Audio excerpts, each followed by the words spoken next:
Hey guys, we're working on the house again. This is one of the big pushes, doing the top form on that's going to actually be holding the roof, all in concrete. This is a lot of work. Very thick, very heavy concrete. And I have with me the legendary Ellory Bakting. You know you have a true friend when you have someone who's willing to travel all the way across Texas to help you dig Mix cement. Concrete by shovel. And a bucket. What were we thinking?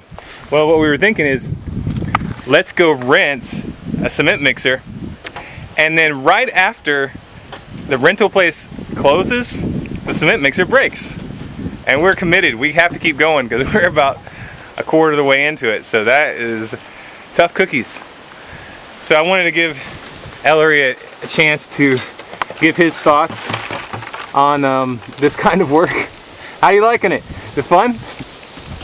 This is harder than you think it is. I'll tell you that much. Just when you think, oh man, yeah, you know, I can move out into the woods.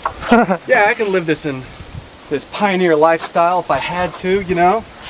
Yeah, I can go out there and do back-breaking work, feel like a man, until the first day you're out there doing it, and you feel like you're about to break in half. See, I'm not used to this. I'm used to working at, you know, a department store where you're saying hello to people and helping them find things. Or I'm used to going to college, which isn't exactly physically demanding.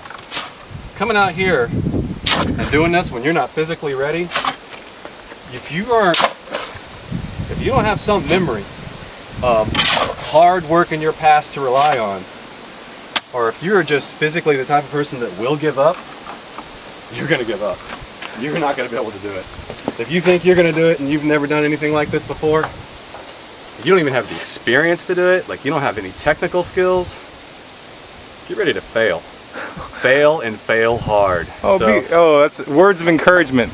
Yeah. In other words, don't pretend that you're something that you're not.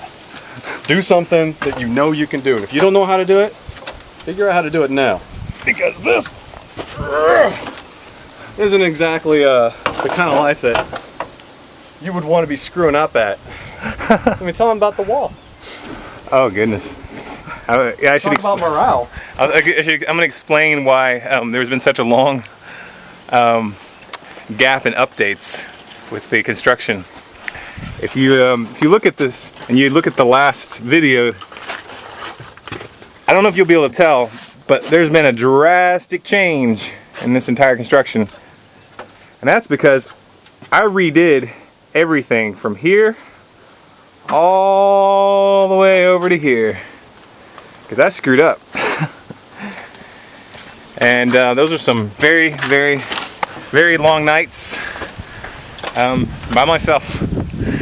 And anyone who's thinking, nah man, take your time, I'll just do work in spurts, I don't think you understand concrete. I don't think you get it at all. I think I should probably pass the camera to you to let you actually do it, so it doesn't look like I invite my friends over to do my work for me. 2, 1. All right, Aaron. Yeah. How long is it going to take to complete this house? I have no idea. Every time I run out of money, it changes the plan. So it's not like suddenly you're going to be able to walk out here and just build a house out of what you found?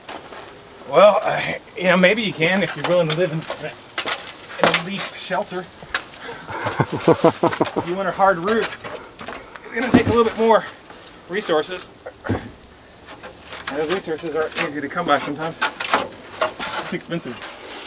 Like, how much did we spend today just on gravel and cement? We spent $260 on cement and 193 on gravel, and I spent 300 on sand last week. In advance, I can't remember how much I spent on wood because I kept having to go back. Probably in the hundreds. Oh yeah, it's in the hundreds for sure. Oh man. Just for the Simpson strong ties that are gonna hold the beams up for the roof, I spent $200 just on that. And I haven't even bought the wood for the for the roof yet. So yeah, and the problem is when I'm doing this, I can't work. Can't get work for money, so slows things down. What other questions do you have? Well, you've seen me show up, and you've seen me work as hard as I could on the first day. This is day 2. Work with concrete, boards, and I wouldn't consider myself out of shape. I would consider myself in pretty decent shape. You've seen it kick my butt. You're ex-military, so you have the psychological aspect. That's the important part. People who don't have the psychological edge, they fold really quick. If the mind is far more important than the body. Having the body in shape is important too, but that comes after your mind is determined to get to that point. But I can tell you the first 2 or 3 weeks I was here, we were just in go mode 100%, and I was sore every night, just aching. I was actually taking aspirin every night for a couple of days just because it was so painful I could hardly sleep. It's a strange thing when you're so tired. You have a heart. I mean, it wasn't just tired. It was like totally exhausted, bone aching, exhausted, and I'd have a hard time sleeping. So. All right, so we've only been pouring concrete for about what, hour and a half, 2 hours? Oh, it's been more than that. Like 3 hours, maybe? We started at about 1. So what time? We're at what is it? 4 o'clock? Almost 3. Oh no, it's past 3. Oh, is it? Yeah. We're at 5:30. Oh, well, that would explain why I'm so sore. Yeah. And we started off with the machine working, Yeah. and now we're gonna have to do it in the wheelbarrow. Fun. It's gonna be nighttime soon, so. Well, we finished pouring the concrete. We were up till 7 in the morning pouring concrete. Ellory's gone now. He just left.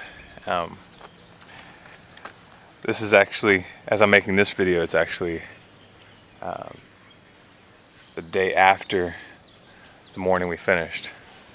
That next day I was in no shape to talk.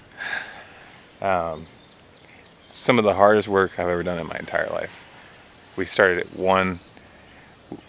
We'd actually been doing stuff from early that morning, but from 1 o'clock we were actually pouring concrete, and went till 7 in the morning the next day, with 5-minute breaks here and there, but pretty much non-stop. It was brutal. I really appreciate Ellory for coming out and helping. Couldn't have done it without him. We totally underestimated the amount of work that it was going to take. We thought it was going to take like 6 hours. 19. So if he hadn't have been here, I probably would have been, probably gone into shock or something like that. So anyway, that's the update. You know, this is one of those things. I've made a lot of mistakes on this project, a lot of construction errors. I mean, it's kind of what you got to expect if you try a new construction technique with no teacher standing over your shoulder and you just jump into it. That tends to be how I do things, but I really hope it works out. I hope this house lasts. You know, I have concerns about it because of the errors that I've made, and we've put a lot into it so far. Anyway, that's the update. Hope you guys have a good day.